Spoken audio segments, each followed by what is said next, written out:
Sierra Leone is not what you think. From blood diamonds to steel control life, this country holds some of the world's deepest secrets that we are not aware of. And today, we're going to be spotlighting some of the things about Sierra Leone that will leave you speechless.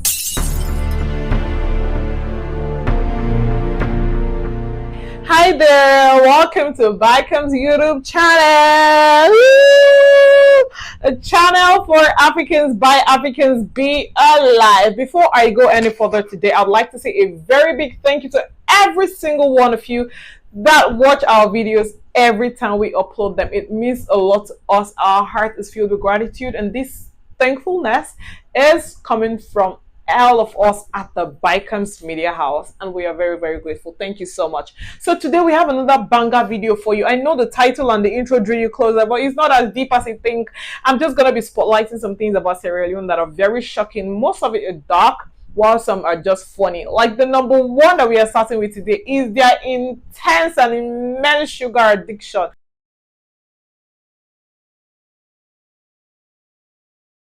And then there's this thing about human beings that I've noticed. Have you noticed that as humans, when we have something in plenty, like when something is all up in our face, we tend not to really care about it that much. We'll not really put attention on it. But the moment we have a feeling that, for example, say this pad could be taken away from you, you start using it. It becomes my own, my thing, my stuff. So that is exactly what happened, because honestly, we as humans can do without sugar. I'm very sure there was a time in history of human life, many years ago, there was nothing called added sugar. People ate directly from the soil. People ate the fruits of the earth. They drank the waters from the seas. You understand? And they were very fine. But because of this thing we are suddenly being introduced to, the moment someone threatens your provision, someone threatens you with scarcity, you are going to go into saving mode. You're going to go into panic mode. The same thing happened in Nigeria during COVID period. So many companies were trying to alleviate the pain, sufferings, and poverty of a lot of people by donating foodstuff. Let's use Dangote, for example, in Nigeria. He donated salt. He donated most of his products, edible products, which include salt. He has noodles. He has pasta.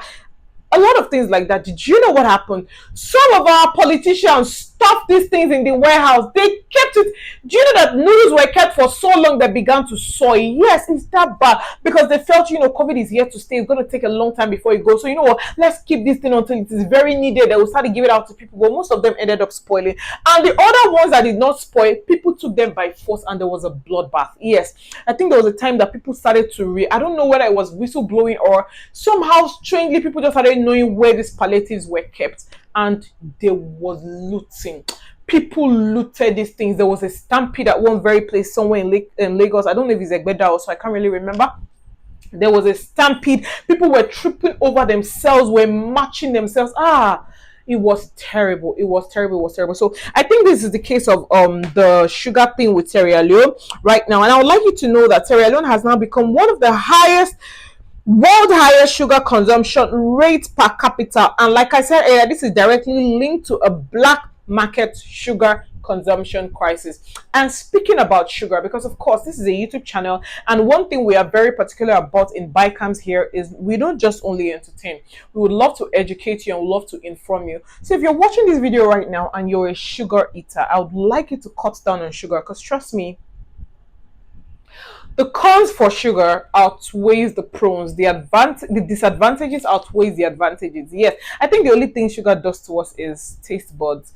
Once it goes beyond your tongue, here, down, is doing evil, bad work. That's what we call it in Nigeria. It's doing bad work. That is what it does. It just makes whatever you're eating taste sweeter and better. And I don't even think it's better, because better is relative. Yes, better is extremely relative. Better is personal. You can have pap. There's what we call pap in Nigeria called akamu. I don't know if you guys have it in all your African countries, but I think you should, because it's a staple dish. I know Benin has it. I know Ghana has it. You see that thing, you can eat it normally and nothing will happen to you. All you need is a dash of milk, probably a tablespoon of powdered milk, or have a cup of liquid milk. But people will put sugar inside just let it just taste nice. But sugar does more harm than good. There was a time I was overweight. As I speak to you, I'm currently undergoing a weight loss procedure, and one of the things that made my weight skyrocket so bad was my added sugar. I'll add it to teas, I'll put it in pap.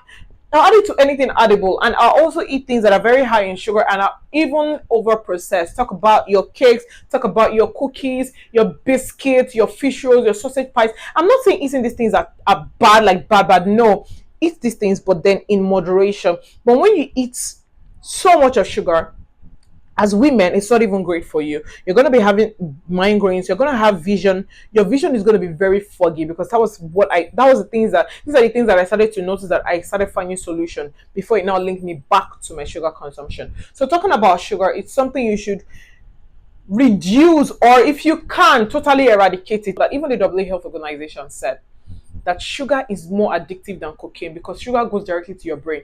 There's a part of your brain that sugar trains. And once it has trained that part, it is very hard, very difficult to break forth from that thing. Sugar is highly addictive. Once your brain tells you that, oh, this cup of tea cannot be nice without sugar, or this yam cannot be sweet without sugar, that is what your brain is going to be listening to. The moment you are eating something without that sugar, it tastes like rubbish. Meanwhile, it tastes absolutely nice. But because you have trained your brain over the years to think that added sugar is the reason a food will taste nice, that is why it has become so for you. So if you're watching this video, this is your cue to cut down on sugar, or eliminate it totally from your cabinet if you can. I've come to the end of this video. There are still a lot of things about Sierra Leone. I should make a part 2 of this video. If you like that, let me know in the comment section. But I want you to know that Sierra Leone is one of the most beautiful African countries we have in Africa. Their ladies are stunning. Yes, that one is for a fact. Sierra Leone's ladies are absolutely beautiful women. My name is Peace Mikes, and if you've come this far, I mean, if you watch this video up until this point, then you are my lover, you are my biggest fan, and I am grateful to you. Do not forget to like. I have asked you so many questions during the course of this video that I want you to leave a comment for. Do not forget to leave that comment in the comment section, and most importantly, help us hit the subscribe button so that you will be notified when we have a new video. Till I see you again, I want you to stay safe, and I want you to stay blessed. Bye bye. Mwah.